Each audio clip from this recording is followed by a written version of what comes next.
كسر أغلال العقل لا يكون إلا بعودة الانفتاح على قرآن السماء المهجور.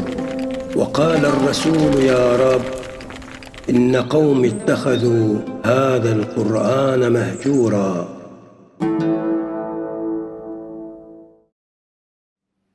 بسم الله الرحمن الرحيم، والصلاة والسلام على محمد وآله. السلام عليكم إخوتي وأخواتي ورحمة الله وبركاته. أصحبكم الليلة في رحلة جديدة على طريق التحرر من أغلال العقل، أفتتحها بالتوكل على الله سبحانه، أسأله أن يرينا الحق حقا حتى نتبعه، ويرينا الباطل باطلا حتى نجتنبه، وأن لا يجعلهما علينا متشابهين فنتبع الهوى بغير هدى منه، ويجعلنا وإياكم ممن يستمعون القول فيتبعون أحسنه. بسم الله الرحمن الرحيم. قال الله عز وجل: إن الذين يرمون المحصنات الغافلات المؤمنات لعنوا في الدنيا والآخرة ولهم عذاب عظيم. وقال نبينا العظيم صلى الله عليه وآله في حجة الوداع: إن دماءكم وأموالكم وأعراضكم عليكم حرام كحرمة يومكم هذا في شهركم هذا في بلدكم هذا إلى يوم تلقون ربكم فيسألكم عن أعمالكم. ألا هل بلغت أيها الناس؟ وقال أيضا: كل المسلم على المسلم حرام، دمه وماله وعرضه. هذا شرع الله عز وجل، وعليه سيرة نبيه العظيم صلى الله عليه وآله وأهل بيته الكرام. حرمة القذف والتعرض لأعراض الناس مطلقة، وليس بعده إلا الضلال. فانظر ماذا شرع الذين من دونه خلافا لذلك بعده. لقد كانت مسألة نقاء العرق أو أبناء الله أو الأبناء الحلال مدعا لكل أمة تريد أن تطغى على الأمم وفق مزاعم التفوق بالأصل، باللون، بالعرق، باللغة، بالدين. المهم هو الطغيان والهيمنة والسخرة والعلو. من أجل هذا يتم إنتاج فلسفة أو ثقافة أو مرويات الغلو والعلو على الناس، بجعلهم دائما في مستوى أحط أو منحط لتبرير ركوبهم وانتهاكهم، وعلى منهج فرعون في استحياء النساء: ويستحيون نساءكم، أي جعلهن أو عدهن بغايا. جاءت عبارة اليهود: ليس علينا في الأميين سبيل، ويقولون على الله الكذب وهم يعلمون. ومعناها العام معلوم. أما التعريض المدنس فهم الأميين، أي أبناء أمهاتهم غير المعلومين الأب، ليقال ابن أبيه بدلا من ابن فلان. وتسميتهم أي اليهود تسمية الآخرين غويم، أي الأغيار. ووسم أنفسهم أنهم الوحيدون أبناء الله، أي الذين انولدوا بشريعة الله، ليس إلا لإسباغ هذا النقاء العرقي الشرعي، ليكون الآخرون كلهم أبناء حرام، أبناء بغايا، أبناء الشيطان، أبناء الزنا، كمقدمة لاستباحتهم. انظر إلى هذه الأوصام حتى اليوم كشتيمة في لغتنا أو لغات الأمم، ستجد أنها مقدمة لعدوان أو لاستباحة أو لإهانة المزيد من الخسائس بالتبع. حتى عيسى عليه السلام جعلوه خارج الشرعية نسلا ومدنسا أصلا، وسطر القرآن هذه الضمنية الحاطة في نسبه في تعريضهم بأمه: وما كانت أمك بغية، وصراحة في قوله: وبكفرهم وقولهم على مريم بهتانا عظيما. هذا في اليهود كأمة قد خلت، وهو في كل الأمم الباغية المستقصدة عدوانا على الآخر. ثم جاء داعي الله خاتم الأنبياء صلى الله عليه وآله بالبيضاء النقية لينسف دعوات الظلم والإفك هذه، بأن أمضى شرائع الآخرين في زيجاتهم وأنسابهم ولم يعير أحدا بنسبه، وبأن الإسلام يجب ما قبله، واحترام كرامة الإنسان حتى ولو لم يعلم أبوه، وبتقرير كلكم لآدم وآدم من تراب، لا فضل بنسب ولا طعن في نسب، بل أكرمكم عند الله أتقاكم. فهل عمل أهل دينه بما قرره وأرساه سيد ديننا صلى الله عليه وآله لنا، أم انقلبوا على أعقابهم لدعوات الجاهلية والأمم المتعالية باسم الدين؟ سنأخذ عينة من مذهبنا الموسوم بمذهب أهل البيت عليهم السلام، وعلى الآخرين تفتيش مثله ومثيله في مذاهبهم، لنرى كم نحن بعيدون عن الإسلام المحمدي المرتضى. في مذهبنا، المذهب الذي انتسب لأهل بيت الرسول صلى الله عليه وآله، أحل حرام الله، فأجازت مروياته قذف المخالفين في أعراضهم ووصفهم جميعا بأنهم أولاد بغايا ما عدا الشيعة. تقولوا على الإمام المعصوم عليه السلام وصيروه حكما شرعيا. لم يتشدد الإسلام في إثبات شيء كتشدده في إثبات دعوى القذف. طلب 4 شهداء ممن عاين الفاحشة وليس ظن حصولها أو توهم ذلك، فإن لم يأتوا بالشهداء فأولئك عند الله هم الكاذبون. وجعل جزاءهم في قانون العقوبات 80 جلدة، وأسقط مصداقيتهم ووثاقتهم المجتمعية وشهادتهم إلى الأبد. والذين يرمون المحصنات ثم لم يأتوا ب4 شهداء فجلدوهم 80 جلدة ولا تقبلوا لهم شهادة أبدا، وأولئك هم الفاسقون. الوضاعون أحلوا الحرام ونسبوه زورا إلى الإمام الباقر عليه السلام. يروونه عن أبي حمزة قال: قلت له إن بعض أصحابنا يفترون ويقذفون من خالفهم، فقال: الكف عنهم أجمل. ثم قال: والله يا أبا حمزة إن الناس كلهم أولاد بغايا ما خلا شيعتنا.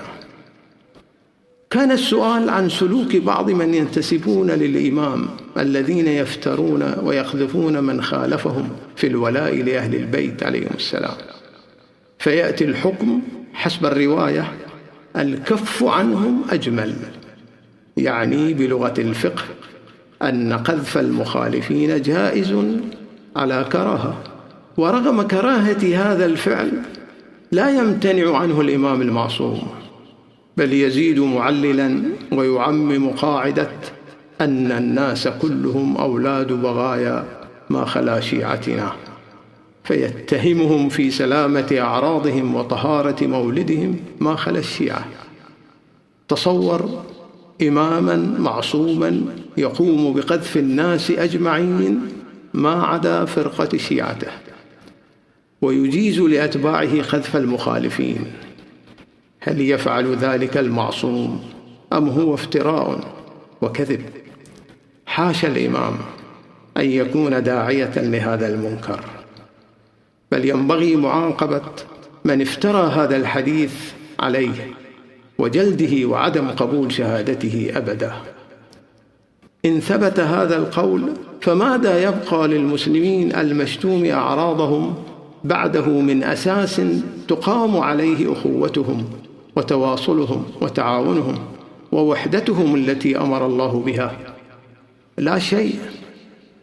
وإن عرض هذا على أخلاق القرآن الكريم وأحكامه في كرامة بني آدم، وعرضه على منهاج النبي الكريم صلى الله عليه وآله، يريك مدى فحشه ووجوب ضربه بعرض الحائط.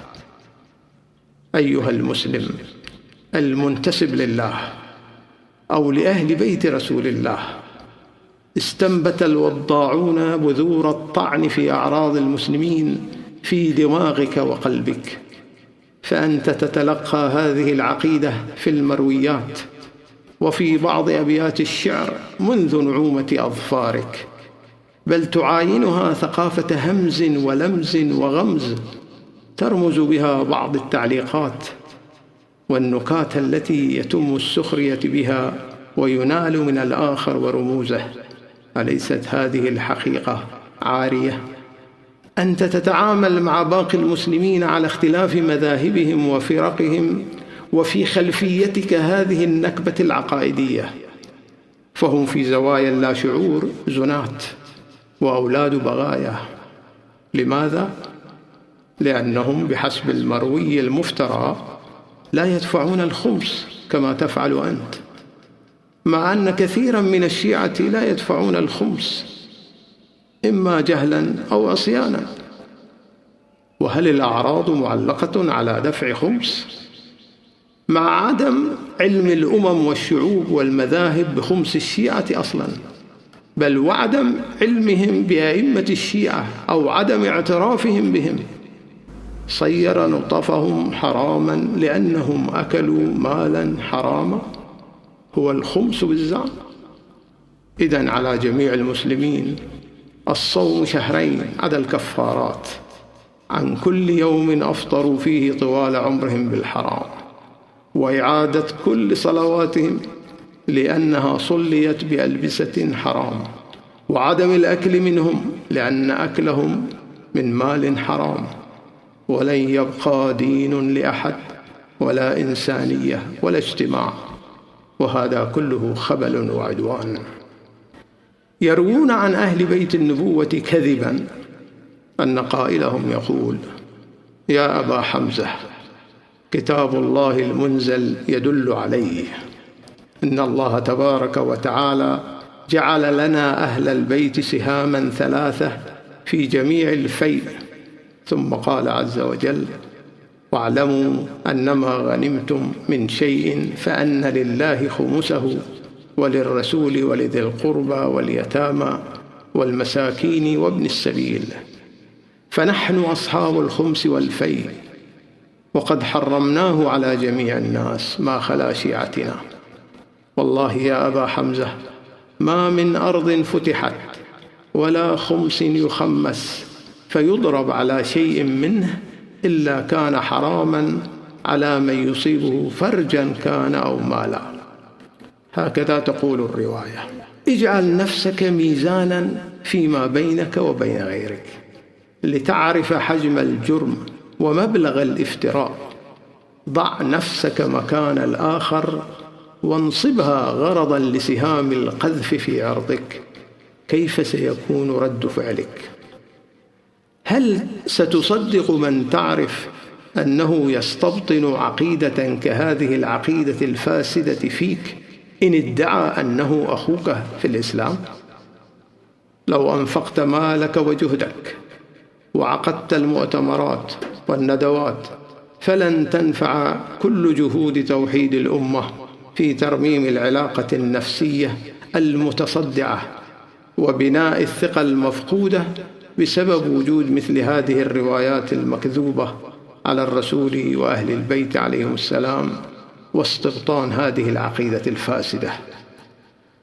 كل محاولات التأويل والتخريج لهذه الرواية وأمثالها لجعلها مقبولة لا تعيد وصل ما تقطع من أواصر التواصل والتراحم والمودة بين المسلمين، بل تزيد في شرخ الصف وتوسعة الفتق في نسيج الأمة الواحد، وهو سبب وضعها أساساً كما هو اعتقادنا لتبقى الفرق متناحرة مسيجة بعقائدها المتضادة.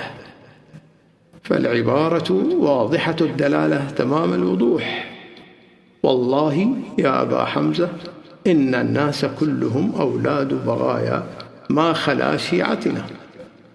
تبدأ بالأيمان المغلظة والله في توظيف شيطاني لأقدس الأسماء لغاية تمرير هتك حرمات الناس، في محاكاة شيطانية للقسم القديم الذي اخترق به وعي أبينا آدم: وقاسمهما إني لكما لمن الناصحين.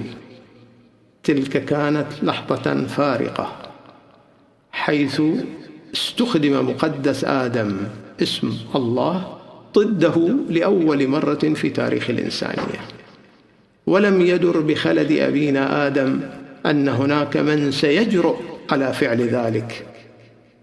هكذا هو الشيطان وأولياؤه من شياطين الإنس من المجرمين الوضاعين، يرصدون ثغرات وعي يتسللون منها لأدمغتنا لزرع الأفكار العدوانية.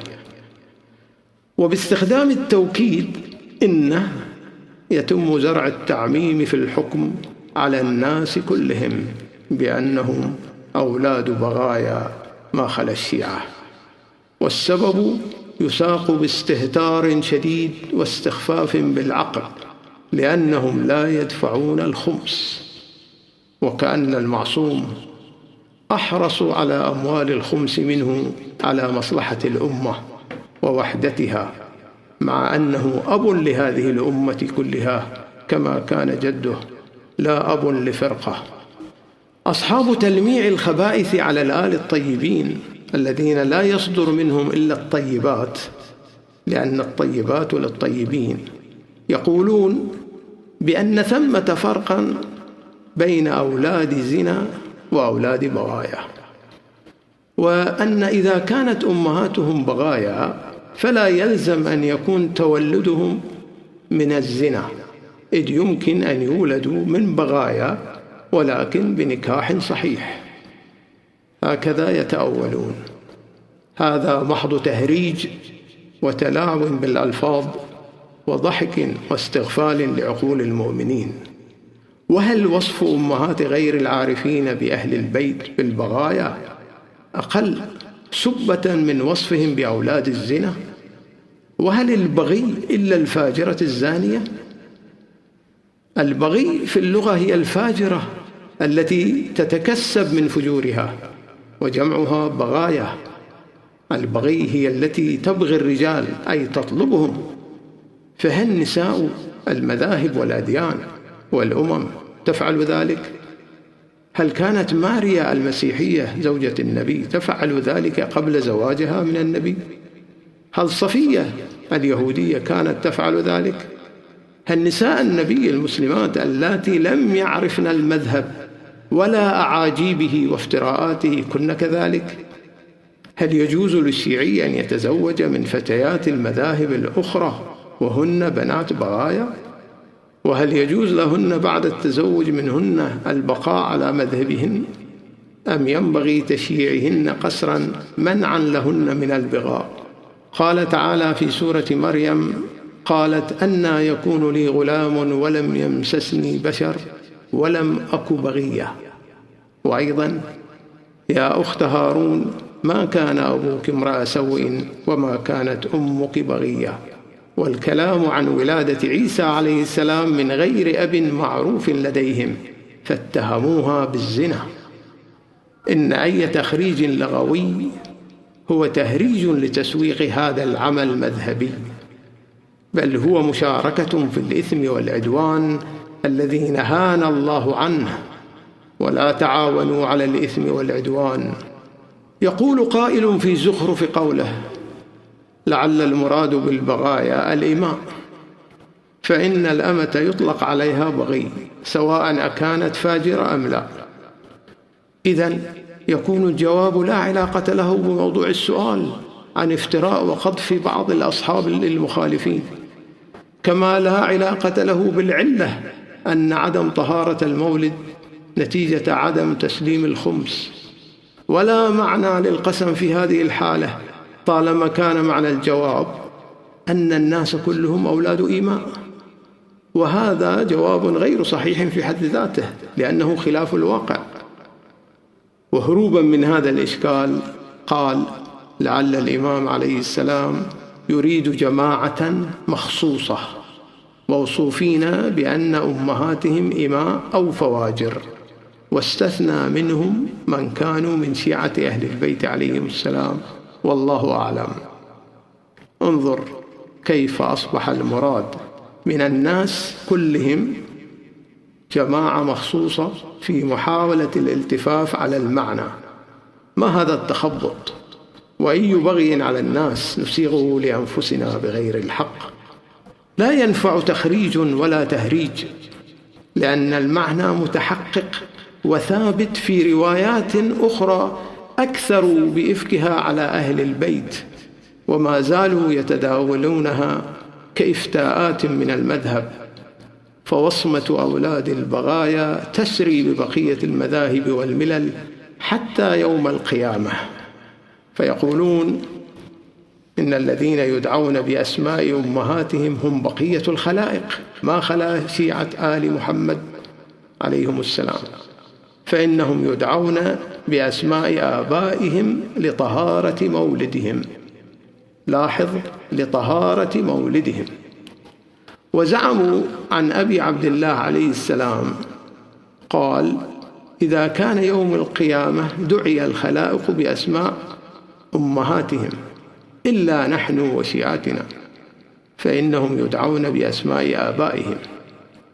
وزعموا عن أبي عبد الله عليه السلام قال: إذا كان يوم القيامة يدعى الناس جميعا بأسمائهم وأسماء أمهاتهم سترا من الله عليهم إلا شيعة علي عليه السلام، فإنهم يدعون بأسمائهم وأسماء آبائهم، وذلك أن ليس فيهم عهر. لاحظ أن الشيعة ليس فيهم عهر مهما فجروا وزنوا وعهروا، والآخرون مهما استقاموا وطهروا فهم أبناء عواهر.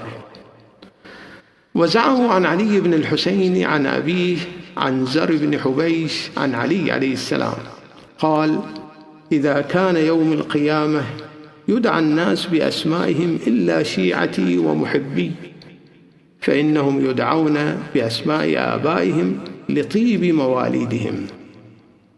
طيب المولد، طهارة المولد، العهر، النسبة للأم، لا تدع مجالا للشك في قذارة هذه العقيدة المفترات على أطهر خلق. فلماذا هذه الحيرة والتردد والشلل؟ لماذا لا ترفض مثل هذه الأحاديث الأفاكة ويضرب بها عرض الجدار كما أمرنا الرسول لمخالفتها للكتاب وللعقل ولثوابت الأخلاق ومقاصد الدين؟ برفضها ينزه ساحة أهل بيت الرسول صلوات الله عليهم أجمعين من هذه الافتراءات المخزية. ولماذا نستبدل طريق العرض على القرآن والعقل وهو طريق رعاية القول بطريق العنة والغرور؟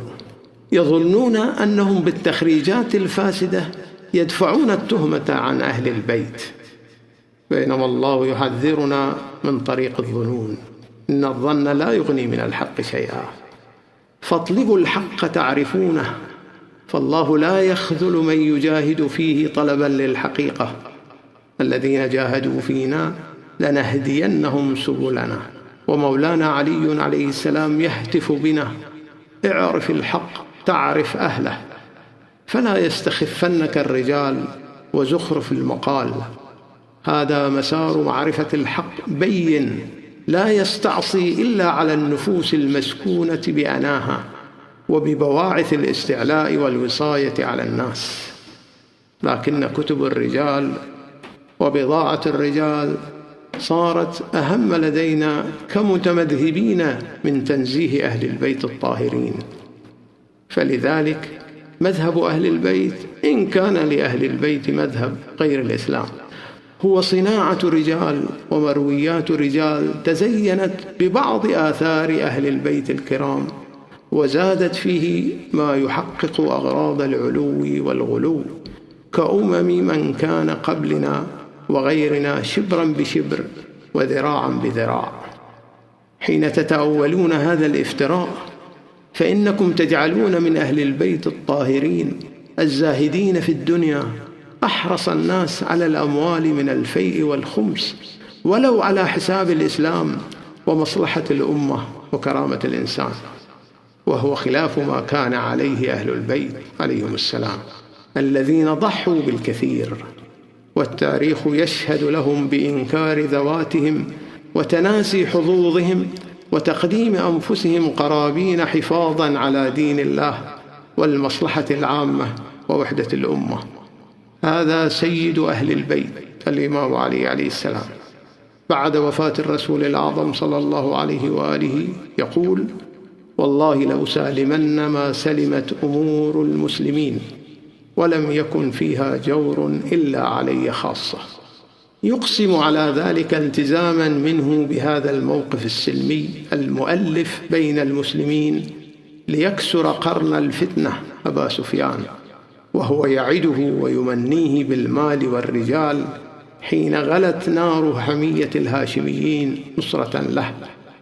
قالها ليحفظ وحدة الأمة على الجادة، لكي لا تكون فتنة بعد وحدة الصف يوغل الناس في بعضها أذى وقذفا يؤول في خواتيمه لانقسام وسفك دماء. لا ترجعوا بعدي كفارا يضرب بعضكم رقاب بعض. مولانا علي عليه السلام كان همه الأول الأمة ووحدتها. شارك خلفاء المسلمين الذين عاصرهم بالنصح والمشورة والمساهمة في وضع الحلول للمشاكل المستجدة، ولم ينظر من الزاوية الضيقة التي ينظر منها المذهبيون اليوم والمدعون السير على منهاجه. هذا ما كان عليه علي على سيرة حبيبه المصطفى صلى الله عليه وآله، وما كان لذريته إلا أن تنهج نهجه وتسير على سيرته وتحذو حذوه. لا يكفي توهين الرواية سندا ولا رفضها شرعا ومنطقا، فهذا حاصل عند أولي الألباب. لا يتم الإصلاح إلا بتطهير مدونات مروياتنا من هذه الروايات وأضرابها، وهي كثيرة، فهي عار على الدين وأهل الدين، بل لا بد من البراءة منها لما تحمله من نسبة الإثم والعدوان للآل الطاهرين. حقهم يفرض علينا محوها وأمثالها من الكتب ومن الذاكرة تطهيرا لهم من الرجس وصيانة لعقولنا وضمائرنا وتحريرا لنا من إصرها وأغلالها. لن تنعم أجيالنا القادمة بسلام الإسلام وهذه الروايات تسكن وجداننا، ولن نظفر بسكينة الروح وصفاء الإيمان وصدق الأخوة وطيب الحياة وحلاوة الاجتماع وجني ثمرات التعاون على البر والتقوى، والشيطان يسكن مروياتنا ويصدح بها على منابرنا أو تلاك في إدام مجالسنا. تلك المرويات خطتها أيد آثمة توسلت بالوضع تحقيق مآربها، لا ما يرتضيه الحق جل شأنه، تماما كما فعل أشياعهم من قبل من الكهنة. فويل للذين يكتبون الكتاب بأيديهم ثم يقولون هذا من عند الله ليشتروا به ثمنا قليلا، فويل لهم مما كتبت أيديهم وويل لهم مما يكسبون. سددنا الله وإياكم لما فيه صلاح ديننا وصلاح أمتنا وأداء حقها علينا، إنه سميع مجيب. والسلام عليكم ورحمة الله وبركاته.